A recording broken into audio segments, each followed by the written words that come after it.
Bonjour et bienvenue. Aujourd'hui, on se plonge dans un document de synthèse assez fascinant sur la situation politique au Mali. Il est daté du 14 janvier 2026 et notre mission, c'est de décortiquer un peu la vision du monde qu'il cherche à imposer. Tout à fait.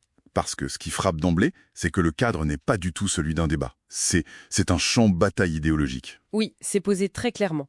Le document oppose deux concepts absolus. D'un côté, la souveraineté retrouvée. Et de l'autre, la trahison politique. C'est ça. Le vocabulaire est celui de l'affrontement. Et cette date, le 14 janvier, est vraiment érigée en symbole. Ah oui? Oui, on la présente comme le 4e anniversaire d'une mobilisation populaire contre les sanctions de la CEDEAO. C'est le moment où la souveraineté cesse d'être une idée théorique pour devenir une action concrète. D'accord, une rupture. Et au cœur de cette rupture, le document place un projet, le Mali Koura. Plutôt comme une évidence morale. Il repose sur 3 piliers. Alors, quels sont-ils? Premièrement, la légitimité nationale qui prime sur toutes les directives extérieures. Deuxièmement, la liberté totale de choisir ses partenaires stratégiques. On pense à la Russie, la Chine. Bien sûr. Et enfin, le 3e pilier, la défense exclusive des intérêts des citoyens maliens comme seul et unique guide. C'est un socle très idéologique, mais la source essaye de l'ancrer dans le réel, de montrer que ce ne sont pas que des mots. Exactement. Et le choix des exemples est très stratégique. D'un côté, la reprise de Kidal, en novembre 2023. Une victoire militaire, donc? Une victoire qui symbolise la fin de la partition du pays. Et de l'autre, la création de l'Alliance des États du Sahel, l'AES. Là, c'est un acte diplomatique qui incarne la rupture géopolitique. Intéressant. Et ce qui est fascinant, c'est que la source ne dit pas que ce sont des succès du gouvernement. Elle dit que c'est la matérialisation de l'idéologie du Mali Koura. Comme si c'était une conséquence inévitable. Voilà. Donc, on a le projet, l'épreuve du succès. Mais toute bonne histoire de ce genre a besoin d'un antagoniste bien défini. Absolument. Et le document en désigne un très clairement, la Coalition des Forces pour la République, la CFR. Et comment est-elle décrite? Comme une alliance contre nature. Elle regrouperait des religieux, des opposants en exil, des groupes armés. Et pour que l'ennemi ait un visage, on cite 2 figures. D'accord. L'imam Mahmoud Dicko, accusé de sédition depuis son exil à Alger, et puis l'ancien Premier ministre Choguel Maïga. Lui, il incarnerait la trahison de l'intérieur, c'est ça? C'est l'idée, oui. Le ver dans le fruit. Et le point de friction principal soulevé par le document, c'est cette volonté de la coalition de dialoguer avec les groupes terroristes. C'est la ligne rouge, exactement. Pour l'auteur, c'est ce qui justifie de les placer dans le camp de la trahison. Et c'est là que le document bascule un peu. Oui, il étend le conflit au-delà du politique, il parle de guerre totale, et là on sort du champ des idées. La source évoque des actes de sabotage industriel, C'est-à-dire? des actions qui viseraient les mines, les usines, dans le but de créer du chômage et de miner le moral de la population. Une sorte de guérilla économique. Donc l'ennemi ne cherche pas juste à gagner un débat, mais à paralyser le pays. C'est la vision présentée en tout cas. Et ça justifie, pour la source, une riposte de l'État qui soit absolue.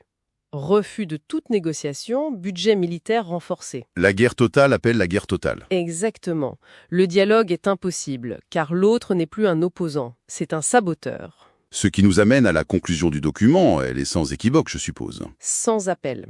Le 14 janvier 2026 y est décrit comme un point de non-retour. La phrase utilisée est forte, le Mali a franchi le Rubicon de la souveraineté. Le langage est final. Presque prophétique, oui. C'est comme si l'histoire avait déjà rendu son verdict.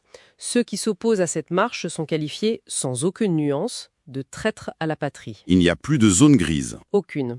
On a le camp du bien, celui de la souveraineté, et le camp du mal, celui de la trahison. Donc on a un récit très clair de renaissance nationale. Un État qui réaffirme son autorité. Exactement. Mais, et c'est là que ça devient vraiment intéressant, la menace principale qu'ils identifient, elle n'est pas à l'extérieur. Pas du tout. C'est ça qui est frappant. Le récit bascule complètement pour pointer une menace intérieure. Une menace qu'ils nomment comment? La trahison politique. Et on cible très clairement un groupe.